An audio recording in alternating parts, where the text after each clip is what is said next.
Aproximar-nos do fim deste encontro com a última plenária, a plenária 6, Mais Ciência para Recuperar Portugal com Mais Europa. E vamos ter nesta sessão dois oradores, a professora Elvira Fortunato e o professor Pedro Conceição. A professora Elvira Fortunato é professora do Departamento de Ciências dos Materiais da Faculdade de Ciências e Tecnologia da Universidade Nova de Lisboa e diretora do Cinemat.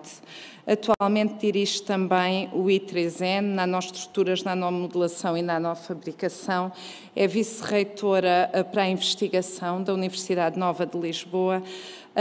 E sabemos todos como foi pioneira na investigação europeia sobre a eletrónica transparente, tendo já recebido inúmeros prémios nesta área, nomeadamente do European Research Council. Professora Elvira, se faz favor.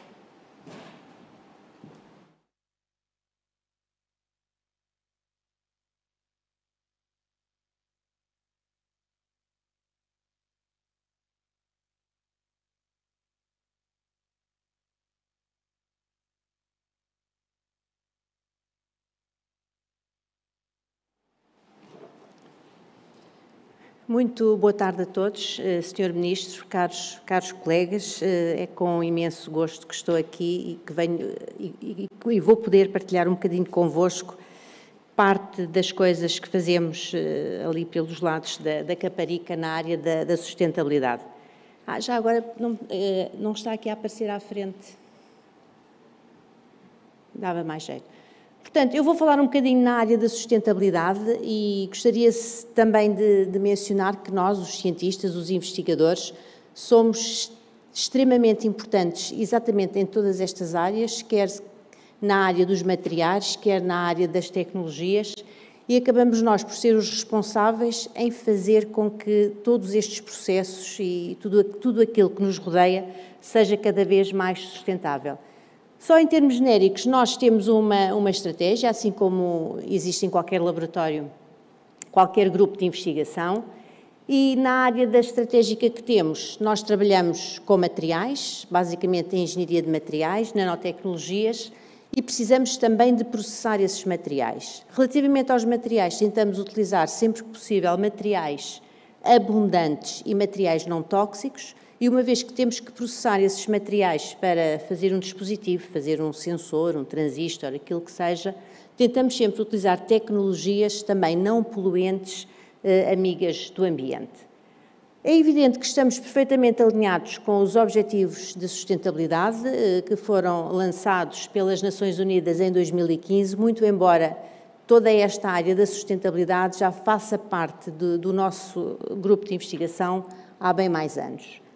Na área da eletrónica, é evidente que aquilo que eu vou aqui apresentar não é uma solução para todos os problemas, mas é evidente que se todos nós, nas nossas áreas de investigação, conseguirmos contribuir um bocadinho para tornar este mundo ou aquilo que estamos a fazer mais sustentável, é evidente que vamos conseguir. Na área da eletrónica, isto é aquilo que nós hoje em dia fazemos, portanto, existe aquilo que se chama o high-tech trash, este lixo eletrónico. Lixo eletrónico que, na maioria dos casos, nem é reciclado. Isto também não é a melhor forma de se reciclarem alguns materiais de elevado custo desta eletrónica, nomeadamente o cobre e até, em alguns casos, terras raras. Esta também não é a melhor forma que existe para nós selecionarmos os vários materiais deste lixo e é evidente que temos que ter formas para resolver estes problemas. É evidente que nós, atualmente, há já algumas coisas que estão a ser feitas, mas aquilo que acontece ainda nos dias de hoje é grande parte destes problemas não estarem a ser resolvidos e, basicamente, aquilo que está a acontecer é a exportação destes problemas, especialmente do hemisfério norte, para outras partes do globo, nomeadamente países em África, na Índia e na China. É evidente que isto não é solução. Então, o que é isto da eletrónica de papel e o que é que nós fizemos relativamente à celulose? E porquê é que passámos a trabalhar com a celulose? É evidente que a celulose é um material, para já é o biopolímero mais abundante na Terra, é um material flexível e que não se parte e para algumas aplicações não só da área da eletrónica, mas até aplicações biomédicas, é extremamente importante. O seu custo é baixo, é também um dos nossos objetivos, é trabalhar com materiais de baixo custo. É um material muito leve e para algumas aplicações o peso é também uma característica extremamente importante. A tecnologia de fabrico do papel é milenar e nós, em Portugal, temos indústria de papel de ponta nesta área. Só para terem uma ideia, a papeleira, uma das papeleiras nacionais produz papel de fotocópia a uma velocidade de 100 km por hora, portanto, folha de papel. Portanto, a tecnologia está bem estabelecida, nós não precisamos de inventar mais tecnologia, quer a nível do fabrico de papel, quer a nível do processamento de folha de papel. E depois o papel, a celulose, tem boas propriedades dielétricas, o que é muito bom do ponto de vista de eletrónica, porque um dos materiais que nós usamos para fazer eletrónica, dos três principais, condutores, semicondutores e isolantes, o papel tem boas propriedades isolantes, portanto pode ser utilizado como material de eletrónica exatamente devido às suas propriedades isolantes. O papel está em todo o lado. Se nós tivermos aplicações, produtos baseados na tecnologia e em papel, em qualquer parte do mundo nós podemos ter estes produtos, porque existem os produtores e existe o papel. E, por último, é um material que pode ser reciclado. Portanto, todas estas aplicações que nós fizemos, mesmo na área da eletrónica ou na área das aplicações biomédicas, podemos reciclar estes produtos e voltar a incorporar isso na pasta de papel e fazer mais papel reciclado. É evidente que nós temos sempre o plano B, às vezes o C e o D.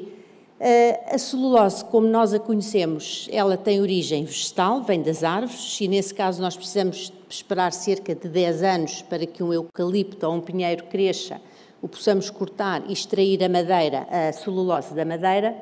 Mas, por exemplo, se utilizarmos uma solução de vinagre, basta-nos esperar, se calhar, 2 ou 3 dias numa solução apropriada de vinagre e ter exatamente folhas de papel com uma espessura similar à espessura de um papel de fotocópia.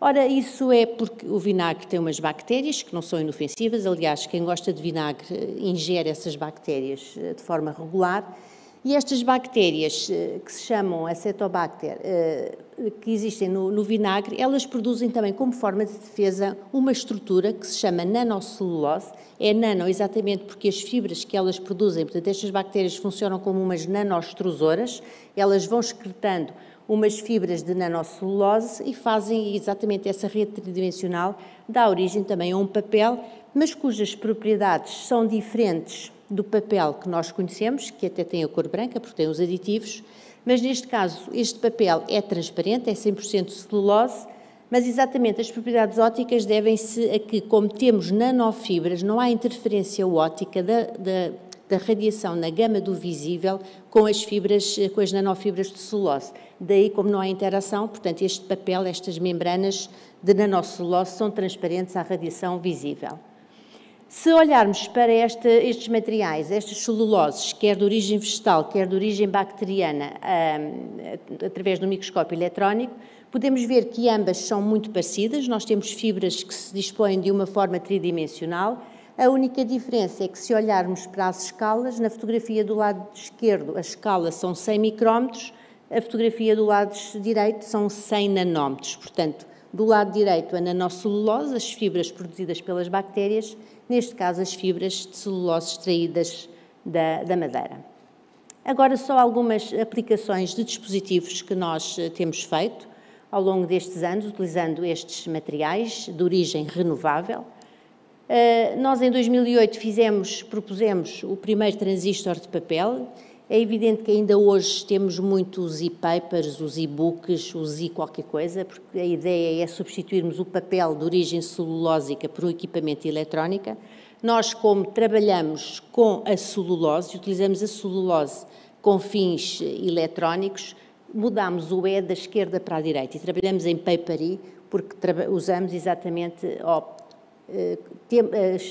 utilizamos as propriedades da celulose para aplicações na área da eletrónica. Basicamente, o transistor que fizemos é um transistor muito simples, não vou estar agora aqui a falar muito de transistores, mas há vários tipos. Este é um transistor de efeito de campo, basicamente funciona como um switch on-off, ou está aberto ou está desligado, e fazer um transistor de papel não é mais do que fazer uma fotocópia frente e verso. Nós, numa das faces do transistor, colocamos um material condutor, que também pode ser um destes óxidos condutores, portanto, materiais também sustentáveis. Na parte de cima temos o semicondutor, que também é à base de ZNO, portanto, materiais, mais uma vez, de origem sustentável, e temos o transistor feito. Portanto, é muito simples.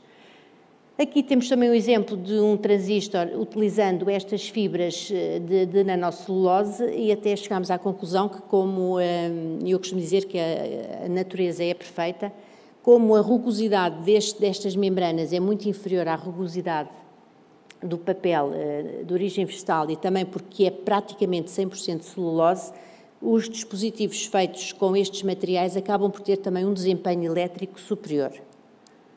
Aqui é um aspecto dos transistores, aqui temos um aspecto de papel condutor, nós podemos alterar, funcionalizar as propriedades do papel e torná-las não só isolantes, condutoras ou semicondutoras. Aqui há alguns exemplos de protótipos de eletrónica impressa, eletrónica flexível, em que nós utilizamos o papel para fazer circuitos integrados, com displays, sensores de gases, etc. Portanto, alguns destes protótipos foram feitos no âmbito de projetos europeus. Como estes dispositivos necessitam de funcionar, precisam de energia, fizemos também aquilo que se chama o tetrasolar, que são células fotovoltaicas, em que utilizamos, por exemplo, as embalagens de Tetra Pak, em que o Tetra Pak, uma das faces já é alumínio, é um contacto elétrico, e fizemos estas células fotovoltaicas que funcionam muito bem, exatamente porque nós estamos a falar de eletrónica de potência, portanto, é para alimentar estes dispositivos, assim como fizemos também, por exemplo, células fotovoltaicas flexíveis. Portanto, isto é uma das grandes vantagens, porque podemos conformar esta eletrónica, portanto, os painéis fotovoltaicos que conhecemos nos telhados, é evidente que a energia, a sua potência é superior, mas neste caso nós podemos conformar, adaptar a qualquer forma geométrica esta eletrónica, seja uma célula fotovoltaica, seja um sensor, seja aquilo que for. E por outro lado, só para terem a noção de como a celulose ou a madeira ou estes materiais têm tantas propriedades que ainda estão por explorar, exatamente no campo da eletrónica, há cerca de 2 anos foi publicado um artigo na Advanced Materials, que é uma das revistas de referência na área dos materiais, em que é possível fazer grafeno, que foi o Prémio Nobel da Física em 2010, a partir da madeira, com tecnologias muito baratas e de muito baixo custo. Para além da parte da eletrónica, nós também desenvolvemos testes de diagnóstico, também costumamos chamar de biosensores, utilizando a tecnologia do papel, e é evidente que, seguindo as recomendações da WHO, em que é necessário desenvolver testes de diagnóstico que, no fundo, satisfaçam todos estes requisitos. É evidente, como sabem, costuma-se dizer que a indústria dos biosensores ou dos testes de diagnóstico é uma indústria multibilionária. É evidente que cerca de 90% dos testes que nós usamos hoje em dia, ou pelo menos que são comercializados, são para a glucose, mas é evidente que hoje em dia há uma série de outros testes, ácido úrico, colesterol, uma série de exames que nós podemos fazer já numa farmácia, e a tendência é aumentar. Nós usamos também uma tecnologia muito barata, que foi desenvolvida em 2008 também pelo professor Whitesides, de Harvard, em que utilizamos uma fotocopiadora a cera, da Xerox, e posso dizer a marca porque é a única que imprime a cera, e podemos criar no interior do papel barreiras hidrofóbicas, ou seja, ter microfluidica. Temos a microfluidica convencional de câmara limpa com microeletrónica, neste caso não, temos microfluidica em papel, porque imprimimos a cera nos locais onde queremos, colocamos o papel num prato de aquecimento a 100 graus centígrados, a cera, que basicamente é parafina, difunde para o interior ao longo da espessura do papel e criamos essas regiões. O papel é hidrofílico, a cera é hidrofóbica e temos esses sensores. Tenho aqui um vídeo em que temos um exemplo, portanto a cera é transparente, não se vê, temos ali uma solução com açúcar e depois temos 3 zonas em que vai aparecer, se vai desenvolver uma determinada coloração, cuja intensidade é função da concentração de açúcar, mas fazemos testes rápidos, testes de diagnóstico e testes que não necessitam de equipamento eletrónico. Nós desenvolvemos, entretanto, aplicações para telemóveis e em determinadas condições de imagem nós podemos exatamente até, não são só qualitativos, mas acima de tudo quantitativos. E no final não temos partes plásticas, não temos nada, podemos simplesmente queimar o pedacinho de papel e não há problemas de contaminação. É evidente que as áreas na área da eletrónica de papel são várias, é evidente que as emergentes são na parte da embalagem inteligente e etiquetas inteligentes, e para tudo isso nós precisamos de desenvolver todos estes circuitos, sensores, sistemas de comunicação, etc., que sejam compatíveis. E é evidente que existem uma série de oportunidades, aqui a saúde, a água, a alimentação e a internet das coisas são as mais emergentes. E gostaria também de mencionar que no âmbito desta área nova e sustentável foi criado um laboratório colaborativo que se chama Alma Science, que é coordenado pela Imprensa Nacional Casa da Moeda, que já trabalha connosco há vários anos, exatamente na área do papel de segurança, na área da embalagem, e este consórcio, sendo coordenado por uma empresa, tem também o Fraunhofer Portugal, tem a Navigator, tem a Raiz e tem também um laboratório de análises clínicas, exatamente para explorar aquilo que se tem feito na área da eletrónica e também na área dos testes de diagnóstico e tentar que o conhecimento, como foi há bocadinho até dito pela Ministra, passar este conhecimento que nós geramos nas universidades para inovação, que passe para as empresas. E pronto, isto gostaria, para terminar, de agradecer à equipa que trabalha. É evidente que isto é muito teamwork, aliás, exatamente como se falou há bocadinho no interior, se nós quisermos desenvolver mais o interior, temos que ter lá equipas, não são pessoas, são equipas grandes para se poder trabalhar. E, por último, não poderia deixar de agradecer os financiamentos, andamos sempre atrás deles, nomeadamente os financiamentos nacionais, mas acima de tudo também os financiamentos europeus que temos tido e dos quais nos orgulhamos muito, e gostaria de vos agradecer a vossa atenção. Muito obrigada.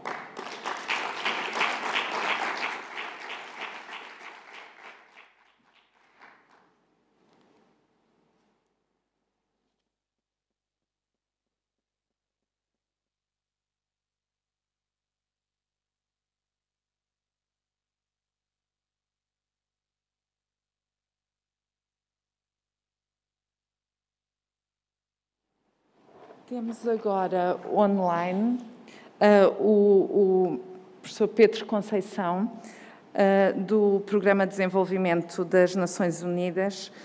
Pedro Conceição é o atual diretor do Gabinete do Relatório do Desenvolvimento das Nações Unidas, com uma experiência de 20 anos ao serviço da ONU, onde assumiu já vários cargos, como diretor do Gabinete de Desenvolvimento de Estudos, economista-chefe e responsável pela Unidade de Aconselhamento Estratégico do Gabinete Regional para a África do Programa de Desenvolvimento.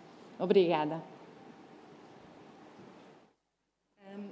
Consegue nos ouvir bem e partilhar os slides?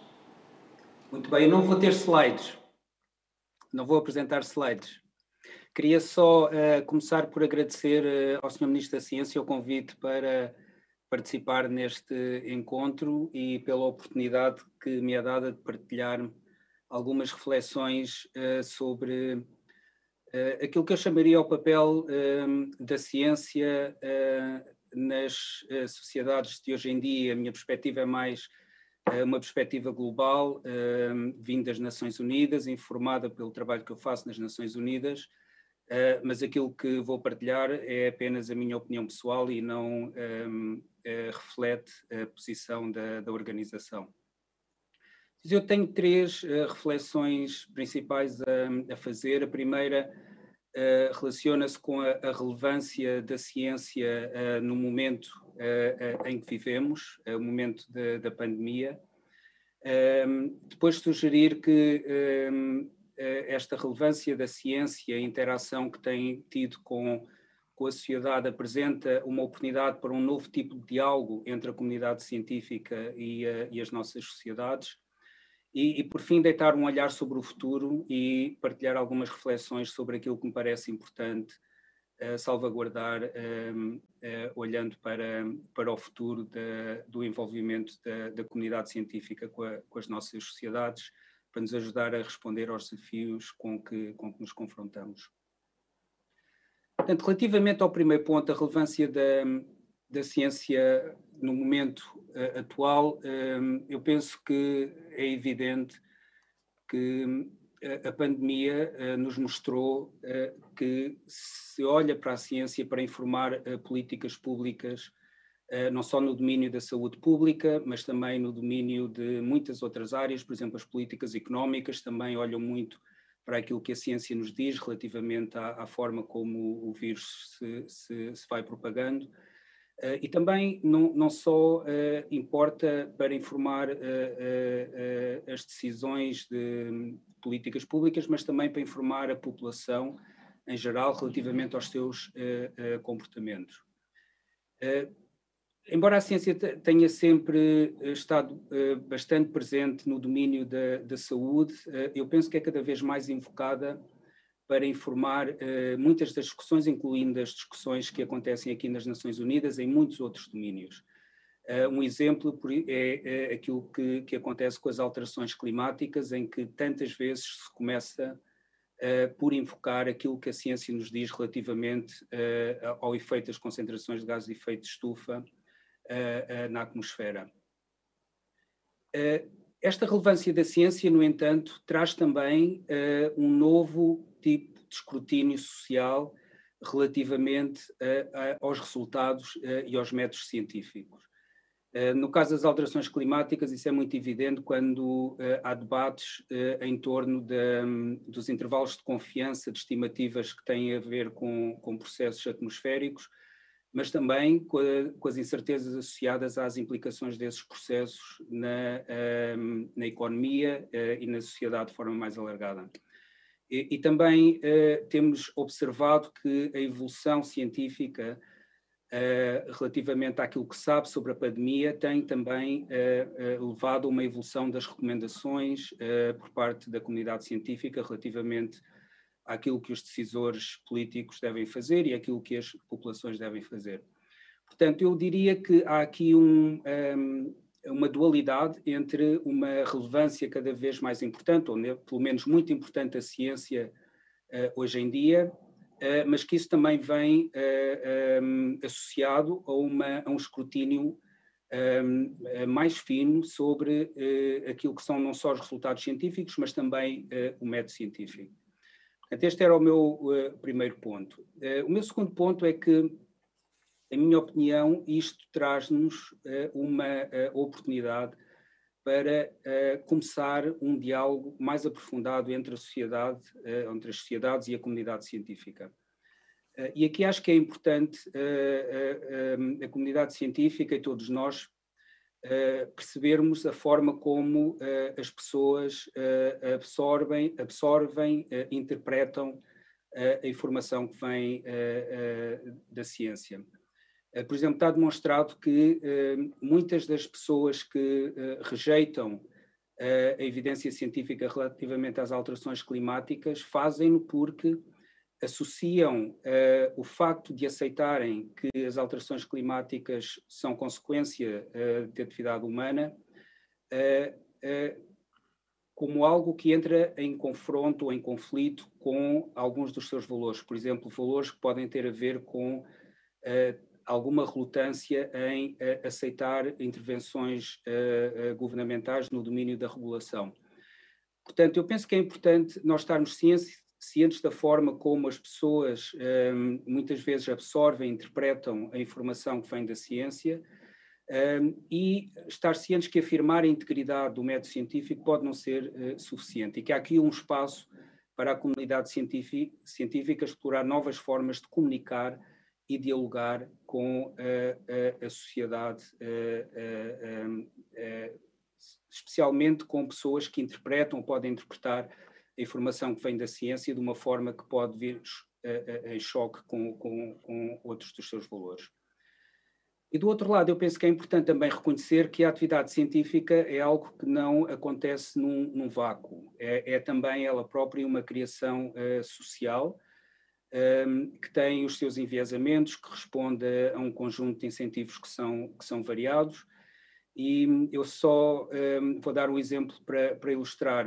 Houve um estudo recentemente que demonstrou que quando há a morte prematura daquilo que se chama um star scientist, uma pessoa que é muito reconhecida no seu domínio científico, as publicações dos seus colaboradores nos 4 anos subsequentes a essa morte caem em 40% e as publicações dos não colaboradores sobem em 10%. O que é que isso demonstra? Demonstra que há um certo enviesamento quando algumas pessoas, alguns investigadores na comunidade científica adquirem uma posição que socialmente é vista como, de alguma forma, dominante. E também está demonstrado que nessa diferença de 50 pontos percentuais existe uma oportunidade para inovação, novas ideias, novas perspectivas surgirem que acabam por ajudar esse campo científico a progredir. Portanto, acho que é importante perceber também que a ciência é ela própria uma construção social e também perceber que às vezes é importante beber da sociedade aquilo que podem ser valores importantes para nos ajudar a perceber a forma como a ciência pode evoluir. Eu penso que isso é particularmente importante em domínios que nos podem trazer dilemas éticos, como na inteligência artificial ou na manipulação de genes. E tendo feito estes 2 pontos preliminares, acabaria com uma série de reflexões olhando mais para o futuro. E aqui começaria por dizer que se pode olhar para este momento em que vivemos da pandemia como uma oportunidade, dada a relevância da informação científica e daquilo que a ciência nos diz para o nosso comportamento no dia-a-dia, para as decisões políticas. Mas eu penso que é importante ter um alerta, porque eu vou contar uma história para ilustrar o que eu quero dizer. Em 1918, a reunião anual da American Historical Association estava planeada para Cleveland, no Ohio, para dezembro de 1918 e acabou por ser cancelada. E foi cancelada porque as autoridades de saúde pública de Cleveland estavam preocupadas com a gripe espanhola, que nesse momento estava a expandir-se na cidade de Cleveland, Ohio. Portanto, a reunião nunca aconteceu. Houve uma referência a essa reunião que nunca aconteceu na revista principal da American Historical Review, 20 anos mais tarde, mas a razão principal dada para a não realização da reunião foi a dificuldade de deslocação ligada ao fim da Grande Guerra, na altura, como se chamava, a Primeira Guerra Mundial. Portanto, isto mostra que pode haver uma tendência a não nos lembrarmos ou esquecermos de momentos que agora nos parecem marcantes.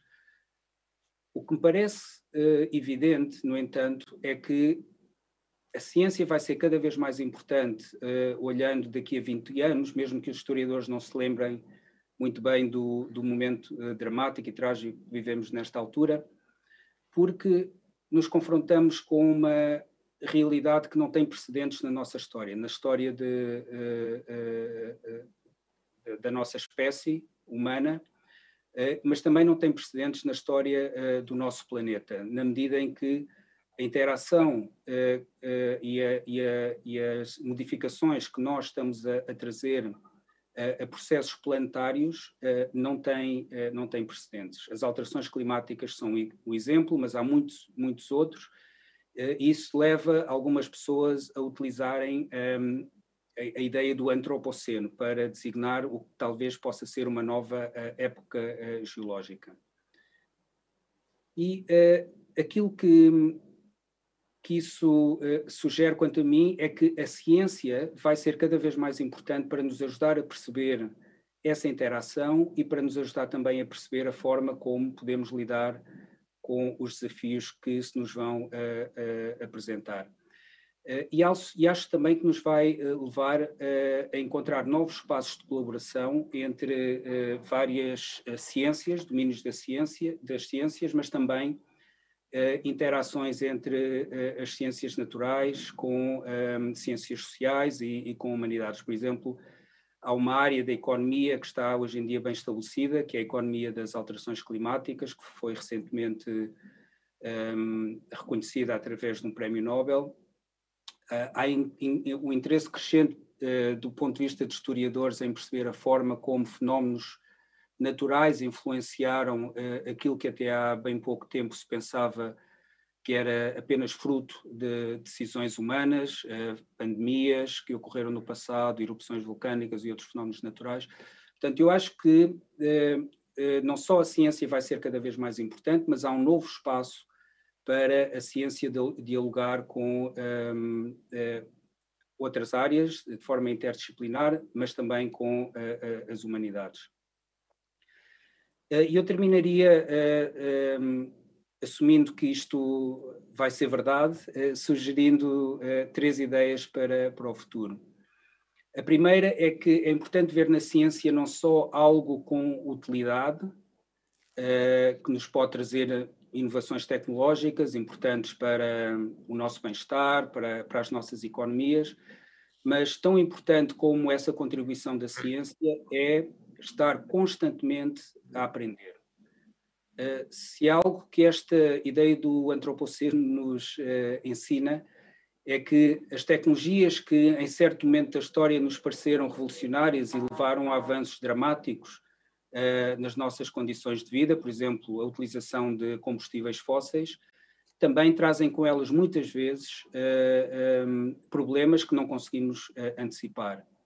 Portanto, eu penso que a resposta a este desafio não é rejeitar a ciência, não é rejeitar a tecnologia, mas, pelo contrário, continuar a investir na ciência como mecanismo de aprendizagem constante para nos ajudar a perceber esses desafios que nem sequer conseguimos antecipar de inovações tecnológicas ou avanços científicos que nos parecem revolucionários e parecem contribuir de forma significativa para a melhoria das nossas condições de vida. A segunda coisa que me parece muito importante é imbuir na sociedade um espírito de cultura científica e não ver muitas vezes na evolução das ideias científicas ou daquilo que emerge como recomendação científica para o nosso comportamento ou informação que é utilizada pelos decisores como de forma defensiva, mas estimular este espírito de perceber como é que a ciência funciona, como um espaço disciplinado de confronto de ideias sujeitas a um método científico reconhecido. E eu penso que isto só é possível fazer através de esforços como Ciência Viva, por exemplo, que estimulam a cultura científica, que olha não só para a importância dos resultados científicos, mas também nos ensina a perceber a forma como a ciência é feita. E, finalmente, eu diria que é crucial redescobrir e dar cada vez mais apoio público à ciência. Um estudo recente demonstrou que tem havido, o estudo chama-se Are Ideas Harder to Find? Are Ideas Getting Hard to Find? E o que o estudo demonstrou foi que é preciso, hoje em dia, fazer muito mais esforço de investigação para chegar aos mesmos resultados ou resultados equivalentes há uns anos atrás. Por exemplo, se olharmos para a lei de Moore, que nos diz que a densidade de chips em microprocessadores duplica cada 2 anos, mais ou menos. Hoje em dia é 18 vezes mais difícil conseguir manter esse ritmo de inovação tecnológica do que em 1971, ou no início dos anos 70, quando esta lei foi estabelecida pela primeira vez. E uma das grandes razões que está por trás desta dificuldade relaciona-se, de acordo com o estudo, com a diminuição do investimento público em investigação básica e fundamental.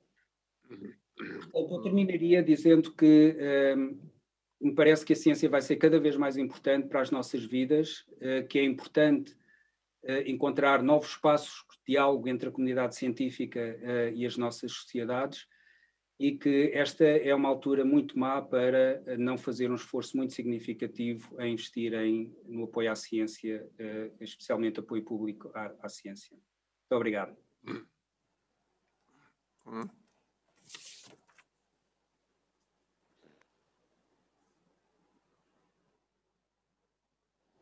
Já está ligado?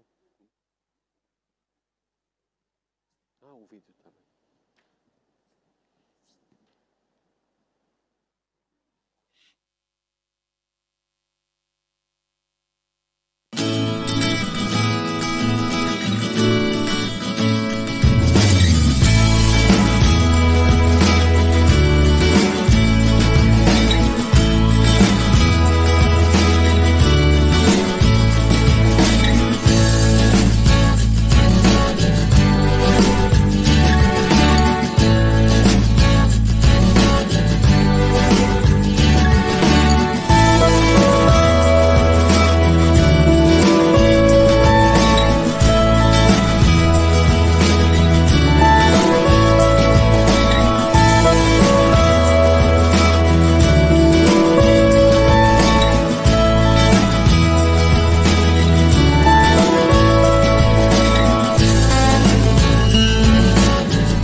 Sr. Ministro, Professora Helena Pereira, Manuel Carvalho, diretor do Público. Vamos então entregar os certificados dos vencedores do Prémio Arquivo.pt 2020. O Prémio Arquivo.pt tem como objetivo galardoar anualmente trabalhos inovadores realizados com base na informação histórica preservada pelo Arquivo.pt. O terceiro classificado é o trabalho intitulado Arquivo Económico.pt, da autoria de Nuno Bragança.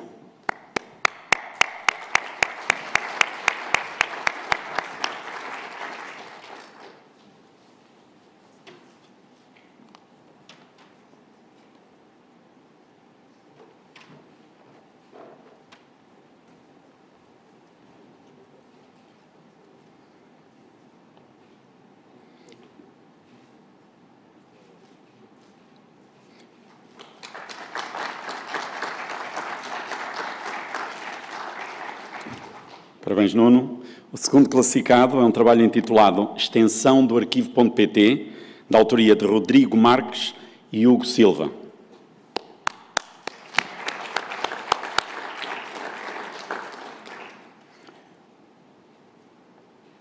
O Rodrigo e o Hugo vieram hoje do Porto. Aliás, o Rodrigo veio de França. Foi o Rodrigo, não foi? França, Porto, Porto, Lisboa.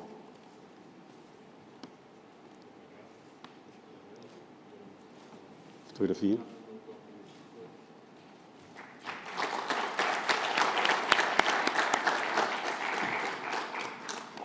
O primeiro classificado é um trabalho intitulado Desarquivo, da autoria de Miguel Ramalho. Em sua representação para receber o prémio, já que o Miguel está na Hungria, é português, mas está a trabalhar na Hungria e não conseguiu voar, está presente o seu pai.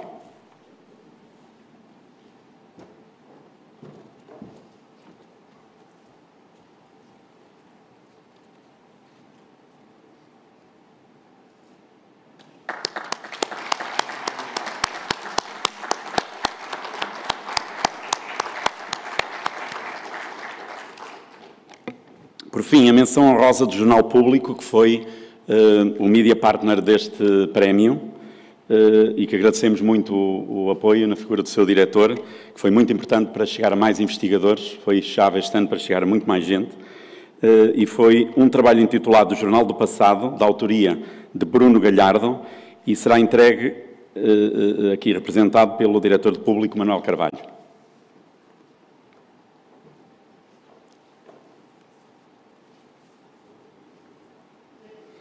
O Bruno veio de Coimbra.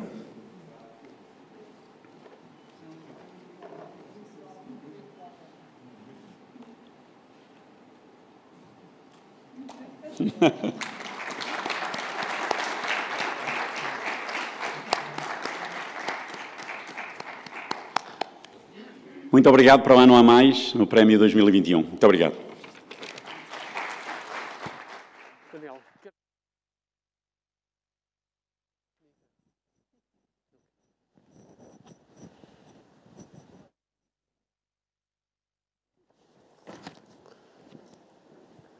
Muito boa tarde a todos e, em particular, muito boa tarde ao Presidente da República, Marcelo Rebelo de Sousa, que se junta a nós por via online. E todos aqueles que pensavam que isto ia voltar ao normal, sabemos bem que esta conferência, a falar para um auditório vazio desta dimensão, é bem um sinal dos tempos de mudança, mas como também ficou bem claro ao longo destes 2 dias que o futuro não vai ser igual ao passado e o futuro e a nossa vida social, económica, cultural ou científica, e repito, a vida também científica, será sempre diferente daquela que era antes desta pandemia. Desde já, mais uma vez, um apoio muito claro àquilo que tem sido a presença constante do Presidente da República nestes eventos e, particularmente, neste ano, com quem temos discutido também a evolução daquilo que pode ser o contributo da ciência para o futuro das nossas sociedades. Este evento, este ano, surge, obviamente, num tempo sem precedentes para todos nós, um tempo também sem precedentes para a ciência e, sobretudo, numa altura onde estamos a aprender, certamente, dia após dia, que a ciência cura, mas cada vez mais, eu diria, o que estamos verdadeiramente a aprender é que a ciência é um campo de batalha. De facto, o risco e a incerteza constante, sobretudo a incerteza sobre o futuro, parece-nos, pelo menos a alguns, que só pode ser combatida com mais conhecimento. E é este debate que é particularmente importante e que foi aqui presenciado durante os últimos 2 dias, também de uma forma nova. Tivemos mais de 10.000 pessoas a entrarem no sítio da internet da conferência. Muitas das sessões tiveram mais de 450 pessoas em simultâneo e aqui neste auditório nunca tiveram mais cerca de 60 pessoas. O tempo de ligação das pessoas variou muito. Tiveram pessoas que tiveram 10 minutos, tiveram pessoas que tiveram quase um dia inteiro ligadas. Mas esta forma de interagir, que certamente está associada também à pressão e ao alerta que a pandemia nos trouxe, não nos pode retirar daquilo que é o essencial, do papel que o conhecimento sempre teve e sempre terá ao longo da evolução das nossas sociedades. E esta questão é crítica também porque sabemos que esta pandemia apareceu nos animais, como ontem ficou bem claro, transferiu e foi transferida para os seres humanos e que hoje sabemos que as doenças zoonóticas ou zoonoses tenderão a crescer, em particular associação a um crescente desequilíbrio entre a atividade humana e económica e a natureza, que sabemos que também se manifesta nas alterações climáticas. E é esta evidência que estamos a tentar construir, sobretudo com o conhecimento científico, entre a relação entre a pandemia, entre as desigualdades sociais e económicas que coexistem com esta pandemia e eventualmente estão a ser ampliadas, mas também com aquilo que é a nossa posição no planeta Terra e, como hoje aqui já foi dito, nesta nova era do antropoceno, que não sabemos o suficiente. E, por isso, este banho de ignorância onde todos estamos embebidos só nos pode dar esta ambição de saber mais e de aprender mais. Foi neste contexto que ontem lançámos a primeira sessão, onde o Primeiro-Ministro, de uma forma particularmente interessante, nos veio chamar a atenção que podemos claramente olhar para a ciência como uma resposta imediata, fazendo mais e melhores testes, procurando de uma forma rápida uma vacina, mas que isso não chega. E que é preciso também usar a ciência para perceber as causas desta pandemia e para podermos evitar novas pandemias. Se sairmos nos próximos meses desta pandemia, a questão não é só essa, a questão é evitar outras pandemias.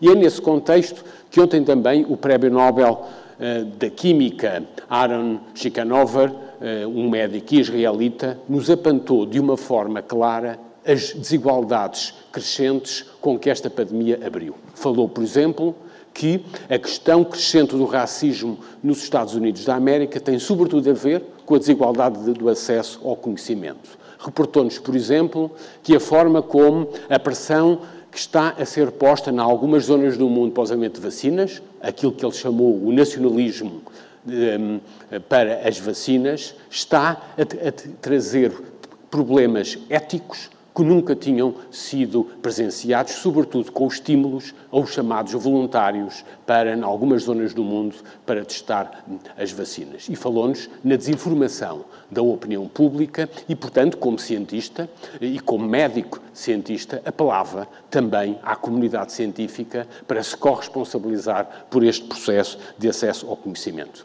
Foi curioso que depois, ontem à tarde, a ministra Mariana Vieira da Silva pegou neste tema e abordou a questão das desigualdades, também na questão em Portugal, e a forma como Portugal e na Europa e na presidência portuguesa da União Europeia temos que ter uma particular atenção a este que são a coexistência das desigualdades, também nas desigualdades de género, e falou-nos, por exemplo, nos resultados do último relatório do PISA, que de uma forma alarmante mostra que na Europa, de uma forma geral, e também, portanto, em Portugal, por exemplo, cerca de 45% das raparigas aos 15 anos com mais talento escolhem a área da saúde e 45% dos rapazes nessa idade escolhem as áreas das tecnologias, que têm hoje um potencial de valorização económica totalmente diferente em algumas tecnologias da saúde, e por isso esta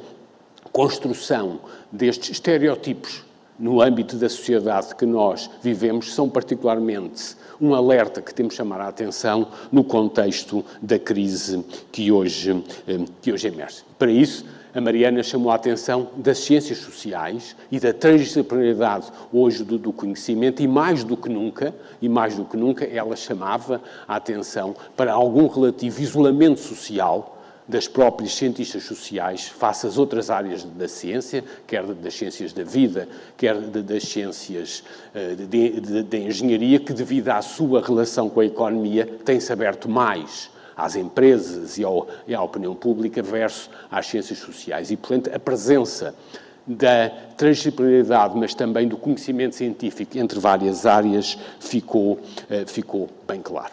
Foi assim, neste contexto, que após a sessão inicial tentámos abordar esta conferência sobre a liderança de dois comissários, a Helena Canhão, médica da Nova Medical School, e o Pedro Oliveira, engenheiro naval, mas hoje que trabalha sobretudo em inovação, entre Lisboa e Copenhague, que nos puseram um programa particularmente interessante e desde já reconheço e agradeço mais uma vez ao trabalho dos dois comissários que ao longo do último ano mudaram tantas vezes a programação da conferência e acabámos por chegar a um programa, certamente da sua autoria, centrado nas principais prioridades da presença portuguesa na União Europeia num período covidiano, diria.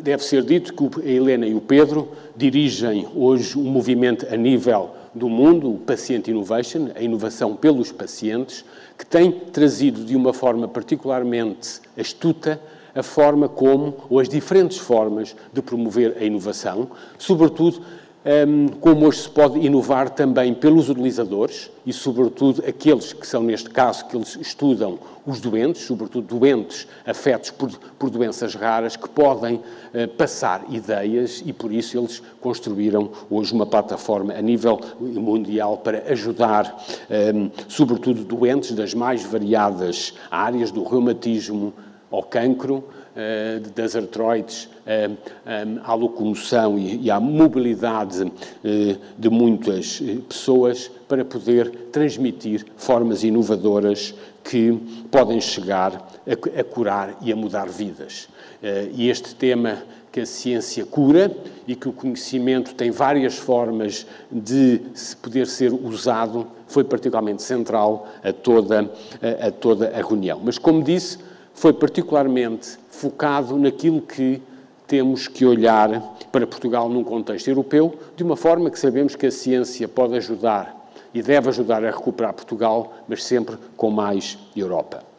Para isso, ontem, a Comissária Europeia, Elisa Ferreira, falou-nos sobre a resiliência e a necessidade que a crise também mostrou de encurtar cadeias de valor e de construir um projeto europeu menos dependente do exterior. Por exemplo, ela referiu que a indústria farmacêutica na Europa depende, em termos de matérias-primas, 80% de importações da Ásia.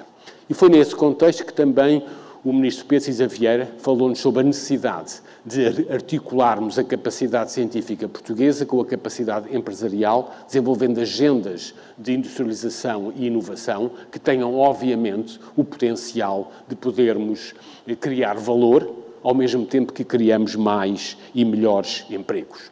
Devo dizer que hoje o Bob Langer, talvez o engenheiro mais citado a nível do mundo e o diretor do principal laboratório de biotecnologia a nível do mundo, que tem tido ao longo dos últimos 10 a 15 anos acolhido muitos investigadores portugueses, deu-nos exemplos de alterações radicais na forma de pensar e da necessidade clara dos cientistas insistirem naquilo que são as boas ideias, e ele falou-nos, por exemplo, da forma como os biomateriais podem ser usados para a cura do cancro, mesmo num contexto regulatório particularmente adverso, e por isso é preciso insistir em certas boas ideias, porque faz parte hoje de saber ser cientista, de ser persistente naquilo que podem ser as boas ideias.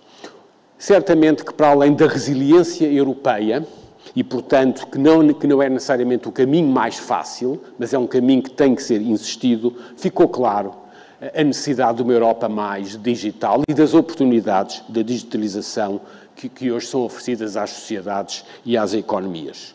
Ontem, por exemplo, Pedro Ferreira, um investigador português na Universidade de Carnegie Mellon, mostrou bem o que, durante a pandemia, a forma como está a ser possível evoluir nos mecanismos de aprendizagem e de ensino e aprendizagem à distância, de uma forma que é possível hoje detectar cada vez melhor a forma como o aprendiz está atento ou não e está a captar aquilo que um mestre pode estar do outro lado do ecrã.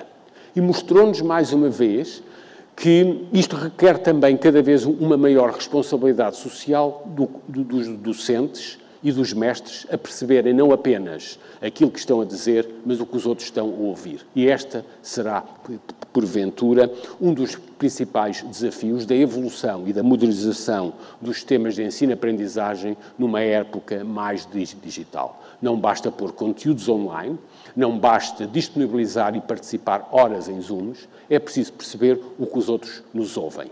E até que ponto é que a evolução tecnológica permite isso, ficou bem claro ontem nos desafios que estamos, mas também nas oportunidades que estão a ocorrer. Já também nessa fase, o Rui Oliveira, diretor do INESC-TEC, foi o principal responsável por, em Portugal, desenvolver a aplicação Stay Away Covid, mostrou-nos bem a responsabilidade que também os cientistas hoje têm, e ele é um caso claro, em tentar garantir a privacidade da informação numa aplicação que hoje está a ser usada de uma forma cada vez mais massiva, mas para ser usada de uma forma massiva tem que, certamente, garantir condições de privacidade. Foi curioso ver que a capacidade de uma instituição portuguesa, como o INESC-TEC, de desenvolver essa parceria, não pareceu do zero. É o resultado de 20 anos de trabalho nessa instituição, de um grupo hoje líder a nível europeu, sobre formas não apenas de supercomputação avançada, mas formas de reunir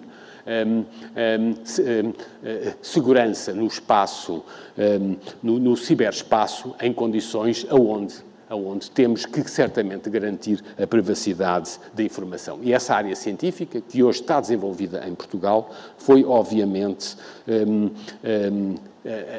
a razão pela qual o INESC-TEC conseguiu desenvolver, com um conjunto de empresas à sua volta, uma aplicação. Mas ainda ontem, também no contexto da digitalização, ficou bem claro que aquilo que hoje o Pedro Conceição referia sobre a necessidade de estarmos no antropoceno e, portanto, de observarmos para o planeta, de observarmos o planeta Terra face à nossa atividade económica, só será possível com mais e melhor informação por satélite, que é a única forma de olharmos com resolução espacial e temporal àquilo que se passa nas nossas sociedades e economias. E por isso, Miguel Belo, o diretor do Centro Internacional de Investigação do Atlântico, com sede nos Açores, mas em estreita cooperação internacional, mostrou bem os desenvolvimentos recentes para que também em Portugal tenhamos acesso a uma constelação de novos satélites e informação que hoje é perfeitamente crítica para melhor compreendermos aonde estamos e aonde queremos estar. Mas, naturalmente, não há uma Europa mais resiliente, nem há mais ciência para ter uma Europa mais digital, se não for compreendido que essa Europa tem que ser sempre mais verde. O Ministro do Ambiente, João Pedro Matos Fernandes, ontem foi claríssimo a dizer que a questão que se põe é que o período pós-Covid não pode ser igual ao período antes-Covid e a única solução é entrar num trajeto claro de descarbonização. Foi curioso que ele falou a seguir à Susana Abrantes, da Universidade de Aveiro, ter demonstrado que durante a crise a qualidade do ar melhorou. E a questão que ele pôs é que não basta hoje termos esta evidência. Temos que garantir que após a crise pandémica a qualidade do ar não é deteriorada. E isso implica que tenhamos que usar processos distintos daqueles processos que hoje usamos, e ele falou o exemplo do atual desenvolvimento em Portugal com dois gases que são perfeitamente críticos para Portugal e para a Europa ser mais que verde. Por um lado, os gases de biomassa e, por outro lado, o hidrogénio. Entrar numa economia do hidrogénio, evitando a queima de carbono, parece fácil no papel, mas obviamente exige um conhecimento científico que hoje não temos. Não temos em Portugal, não temos na Europa e não temos no mundo. Por um lado, não sabemos o suficiente da química do hidrogénio, mas também não sabemos o suficiente sobre, eventualmente, fontes biogénicas de hidrogénio, nem sabemos ainda o necessário para poder, de uma forma rápida, desenvolver os catalisadores ou os eletrolisadores para poder usar de uma forma eficiente o hidrogénio com a segurança necessária. E, por isso, o Ministro do Ambiente foi tão claro em chamar-nos a atenção que o percurso para a neutralidade carbónica só pode ser feito com mais conhecimento, certamente com novas ideias e com a sua aplicação.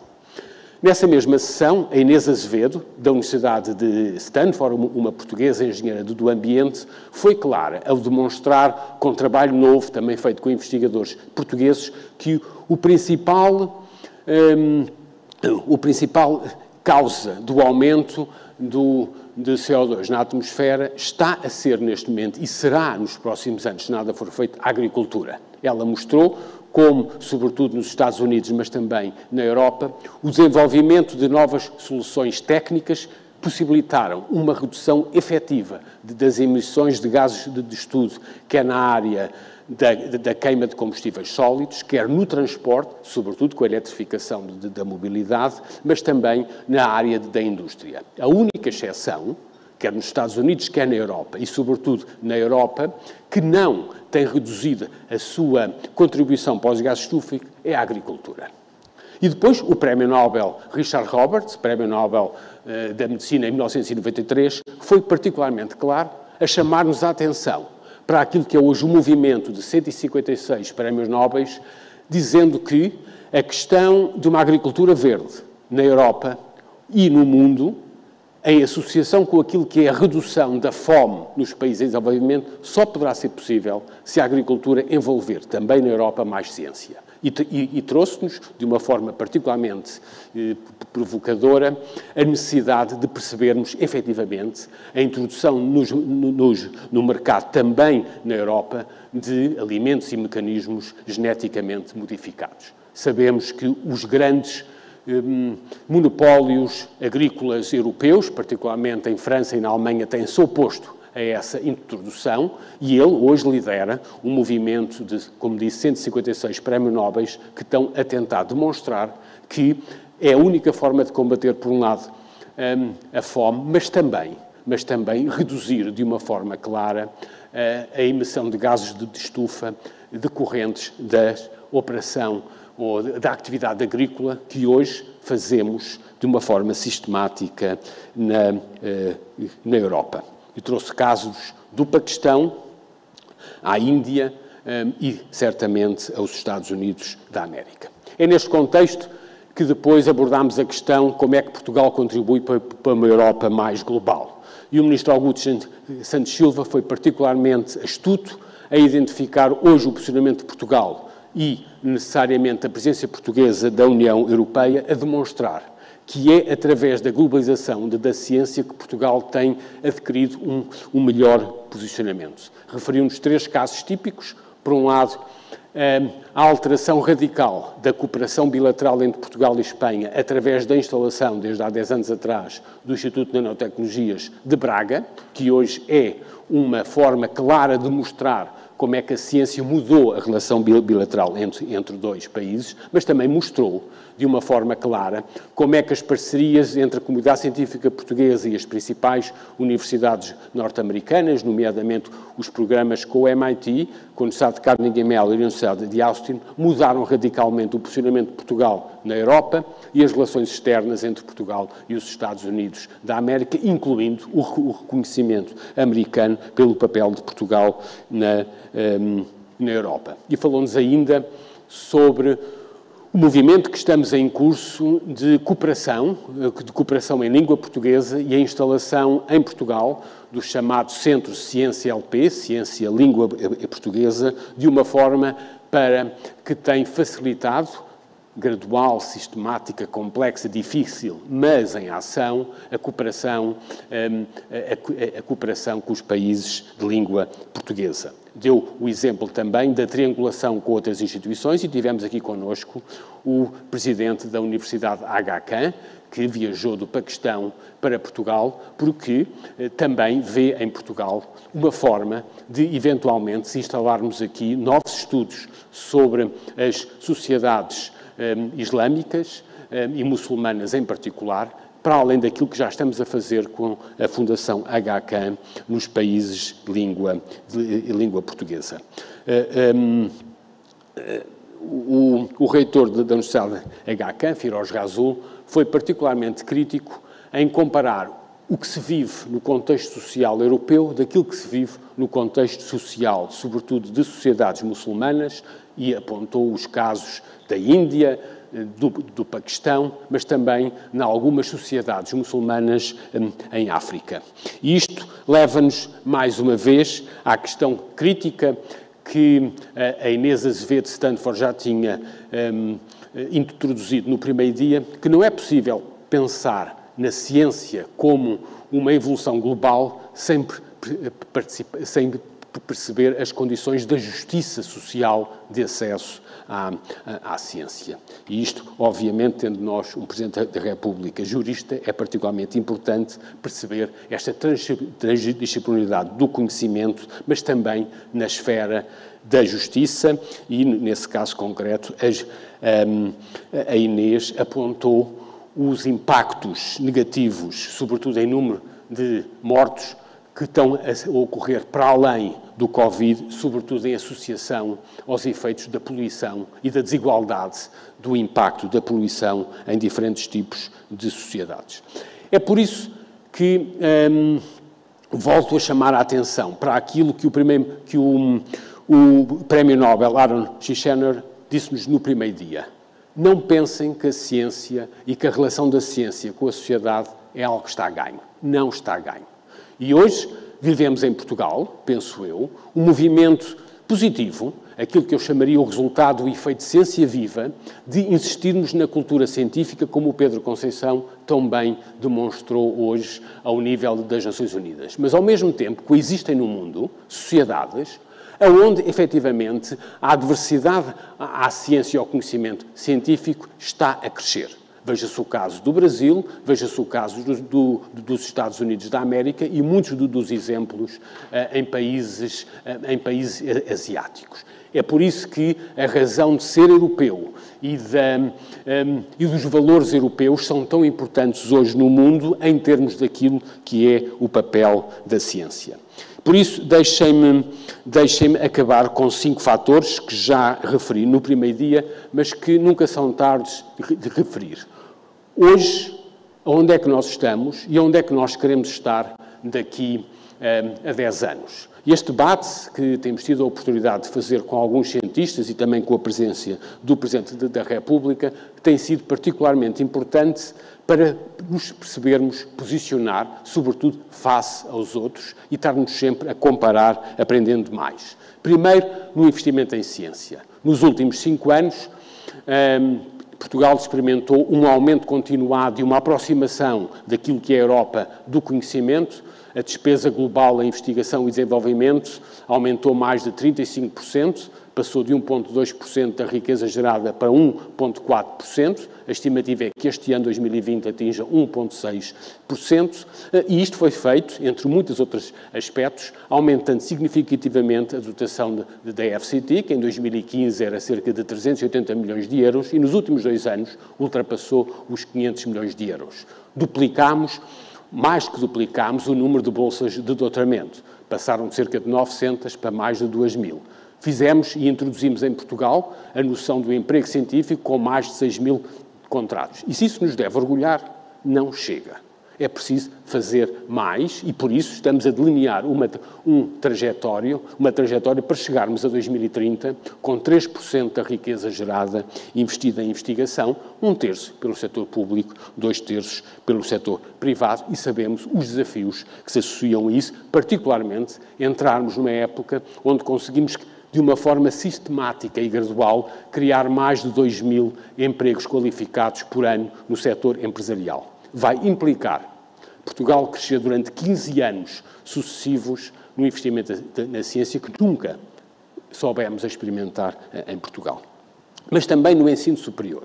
Se é verdade que este movimento de confiança dos portugueses, das famílias portuguesas no conhecimento, se transmitiu e se manifestou, sobretudo, num aumento inédito do acesso ao ensino superior, que este ano experimentámos números nunca vistos na sociedade portuguesa, acompanhado também da abertura do ensino profissional, temos que garantir agora que os próximos anos são anos que continua a crescer o acesso, mas a reduzir o abandono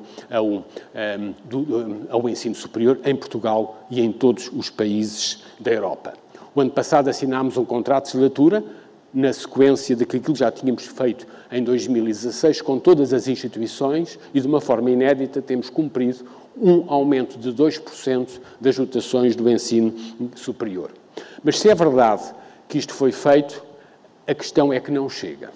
E não chega porque hoje, e ficou bem claro ontem também, que a pandemia trouxe-nos novos desafios e novas oportunidades para o ensino-aprendizagem, em particular a associação com aquilo que são a diversificação das formas de ensinar e de aprender, as formações curtas, em complemento com as formações complementares, a abertura das formações curtas iniciais, mas cada vez mais das pós-graduações, e as empresas que aqui tiveram ontem, sobretudo no mundo digital, pediram mais e melhor formação, mas também uma formação diferente, sempre a ser atualizada. Certamente, o terceiro ponto é o da inovação. Se é verdade que este ano Portugal foi pela primeira vez classificado como um país fortemente inovador, sobretudo associado à capacidade empreendedora das nossas pequenas e médias empresas num contexto europeu, sabemos que esse esforço tem que ser continuado na próxima década e por isso lançamos os laboratórios colaborativos, lançamos os programas mobilizadores com a indústria, sempre com a liderança das empresas ou da administração pública, mas sabemos mais uma vez que a questão crítica é, no nosso ecossistema inovador, sobretudo assente em muitas pequenas empresas, é preciso que essas, ou algumas delas, consigam crescer e, por isso, ter um impacto claro no emprego. E, portanto, o desafio de continuar a fazer sempre mais e melhor só pode ser feito se nos estivermos sempre a comparar e a fazer mais e melhor. E, para fazer mais e melhor na ciência e na inovação, temos que garantir melhores empregos e, por isso, nos últimos anos, lançámos o desafio também às instituições de ensino superior de desenvolverem melhores carreiras científicas e académicas. Isso é verdade que foram criados mais de 6 mil contratos de investigador desde 2017 e que no último ano foram feitas mais de 1000 progressões nas instituições de ensino superior. Não chega mais uma vez. Na próxima década temos que fazer muito mais para poder continuar esta trajetória de credibilização da ciência que só se faz com melhores carreiras científicas. Por fim, o quinto desafio que temos discutido com muitos de vós é o da simplificação. Temos claramente que continuar a simplificar. Nos últimos anos conseguimos garantir a periodicidade de todos os financiamentos e de concursos da FCT, mas também sabemos que hoje temos ainda um sistema burocrático e de complexidade em todo o sistema, dentro das próprias instituições, que tem que ser simplificado para criar uma melhor relação de confiança. E por isso esta conferência deve nos encher de coragem, pelo trajeto que estamos a ter, mas também de uma extraordinária humildade para podermos fazer muito mais e melhor nos próximos anos e, para isso, certamente, passo a palavra ao Presidente da República, do que melhor do que ninguém pode fechar este encontro. Muito obrigado, Sr. Presidente.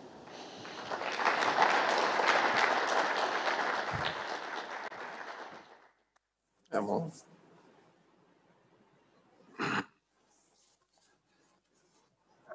Senhor Ministro da Ciência, Tecnologia e Ensino Superior,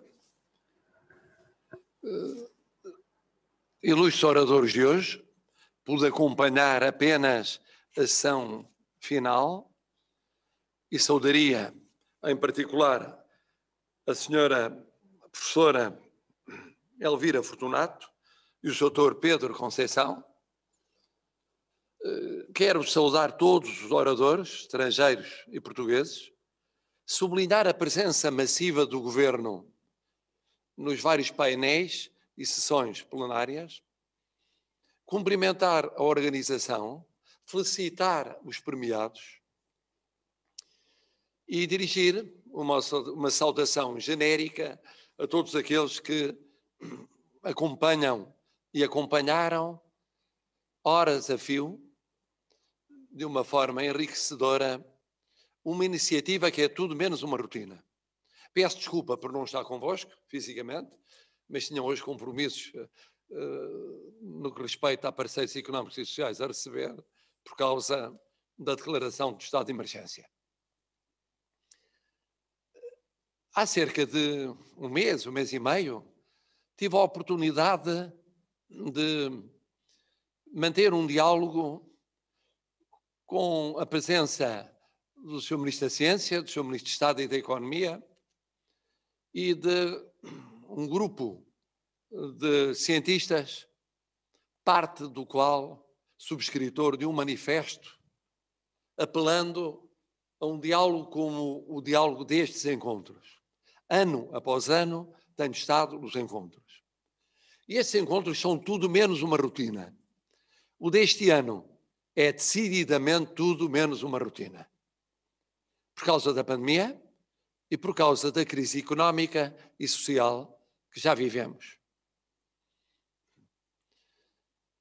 É uma oportunidade, foi dito, e eu acompanho os que disseram que era uma oportunidade. É uma oportunidade com riscos. É uma oportunidade porquê? É uma oportunidade porque aproximou ainda mais a comunidade científica portuguesa. Por estranho que pareça, o digital aproximou-nos. É uma oportunidade porque aproximou Portugal ainda mais da Europa e do mundo. Devemos olhar para a Europa, mas devemos, em termos de ciência, olhar para o mundo. Aproximou mais a ciência e os cientistas da academia, a ciência e os cientistas da sociedade, a ciência e os cientistas da vida empresarial, a ciência e os cientistas dos poderes públicos. Nem sempre o diálogo entre eles é fluido e houve essa aproximação. É uma oportunidade porque abre caminho para avanços e inovações, e disso falou o Sr. Primeiro-Ministro, no domínio das ciências da vida, das causas das pandemias e noutros domínios científicos. Também porque chamou a atenção para as desigualdades sociais. Dizia o Sr. Ministro isso mesmo há pouco, as desigualdades sociais são um dos traços mais negativos desta pandemia. Mas ao lado das oportunidades há riscos. Eu estava a ouvir-vos, estava a tomar apontamento sobre algumas reflexões que tenho feito acerca dos riscos que esta pandemia de alguma maneira revelou, trouxe à superfície relativamente à ciência e relativamente à ciência e as suas conexões com a política e a sociedade. Um primeiro risco tem a ver com o tempo. O tempo. Esta pandemia está a demorar muito mais tempo do que se pensava. E é imprevisível a evolução. A evolução este ano e a evolução no ano futuro, no ano próximo. E é mais imprevisível o conjunto de efeitos desta pandemia.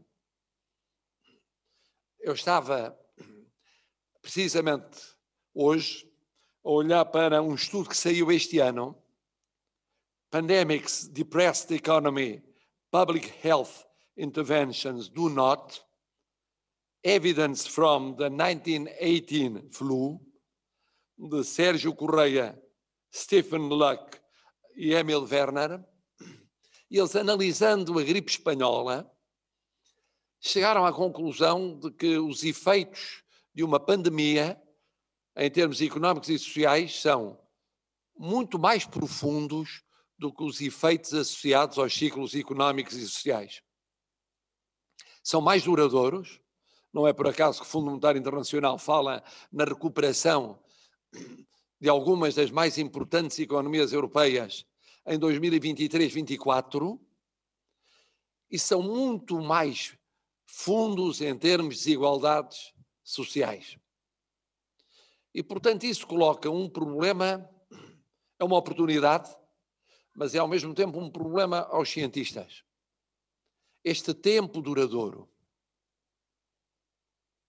Apesar da importância do digital, apesar das redes que se mantiveram e se desenvolveram, apesar dos passos dados em tão pouco tempo na investigação de fármacos e de vacinas, o tempo é um desafio que se vai colocar nos efeitos negativos da pandemia para todos, mas também para os cientistas.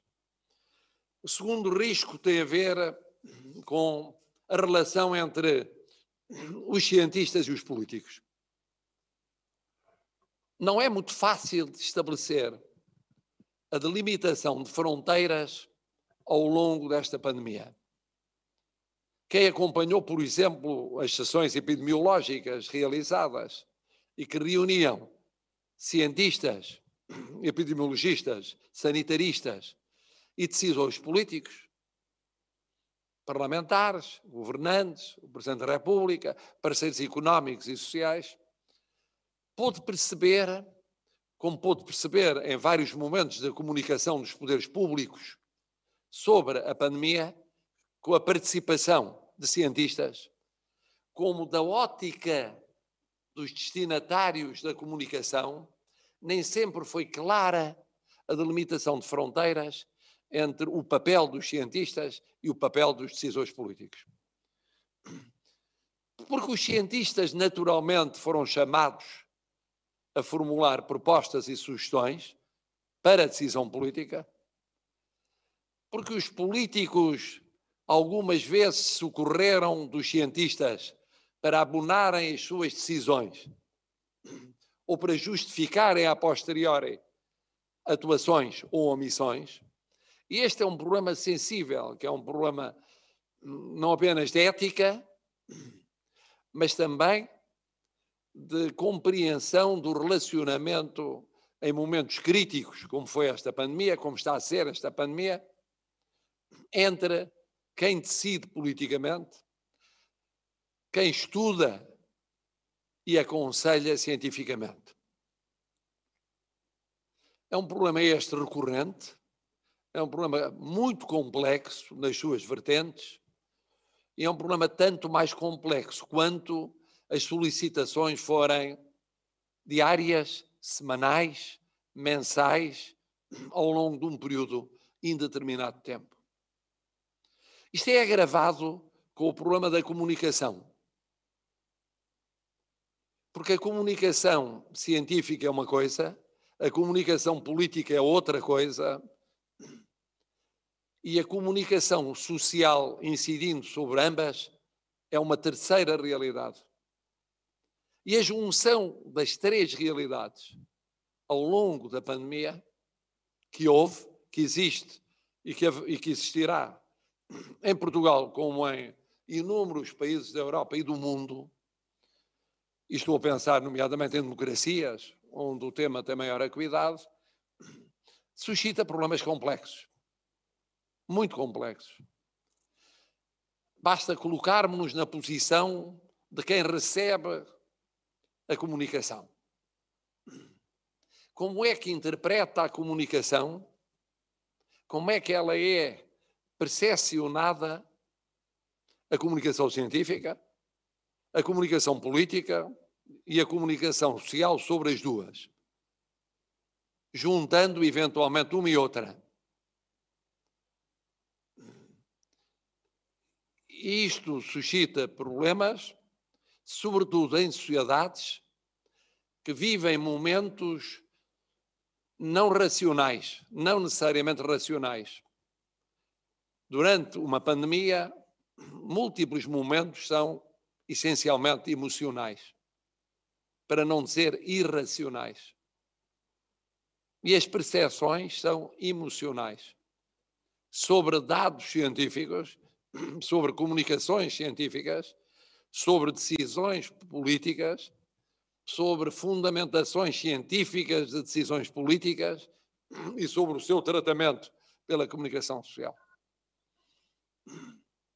Temos, portanto, um tempo que continua, um tempo riquíssimo de oportunidades para os cientistas, riquíssimo, por exemplo, de oportunidades para o entrelaçamento entre as ciências sociais e as outras ciências, porque as ciências sociais, por exemplo, a sociologia ou a psicologia, podem ajudar a analisar a complexidade destas várias comunicações e da inter-relação entre cientistas e políticos. Mas eu penso que, ao fim e ao cabo, são mais as oportunidades do que os riscos.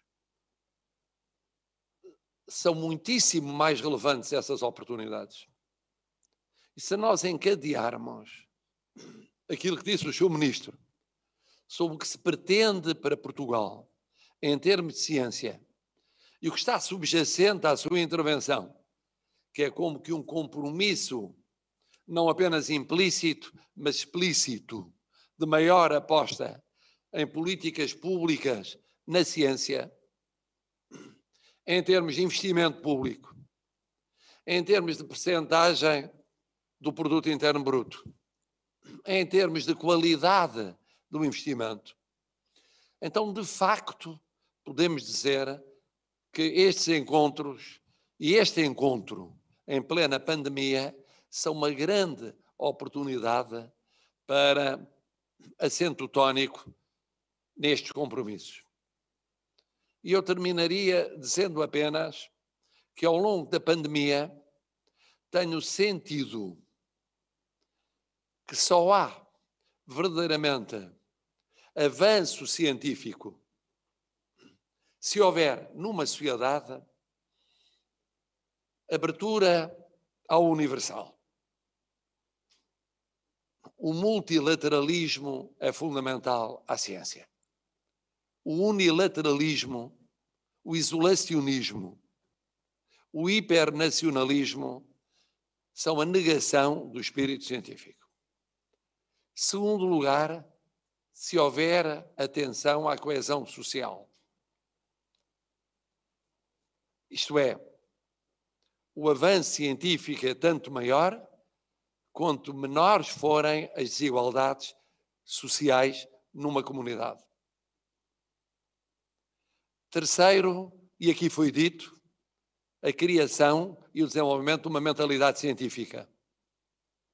Quarto, liberdade. Não há ciência sem liberdade. Quinto, razão. Razão que não impede a inteligência emocional e o seu contributo na ciência, mas que impede a irracionalidade em tantos momentos das sociedades contemporâneas.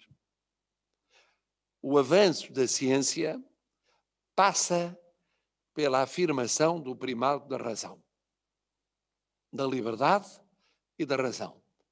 Sei o que a criação de mentalidade científica, a sua radicação, o seu progresso é mais difícil. Vivemos hoje, em diversas sociedades democráticas, momentos de irracionalidade. E esses momentos não são fecundos para o avanço da ciência. É esse o meu apelo final. Que no nosso país, como na Europa, como um pouco por todas as democracias, possamos assistir no presente e no futuro próximo ao triunfo do multilateralismo, da abertura, do aprofundamento da mentalidade científica, da preocupação com a coesão social, com a afirmação da liberdade e com o primado da razão. Se assim for, então vós, cientistas, nós, cientistas, teremos outros horizontes e será mais fácil compreender porque é que é preciso apostar em políticas públicas da ciência. Muito obrigado, felicito-vos por este encontro, que é mais um passo no sentido da chamada de atenção para a ciência em Portugal.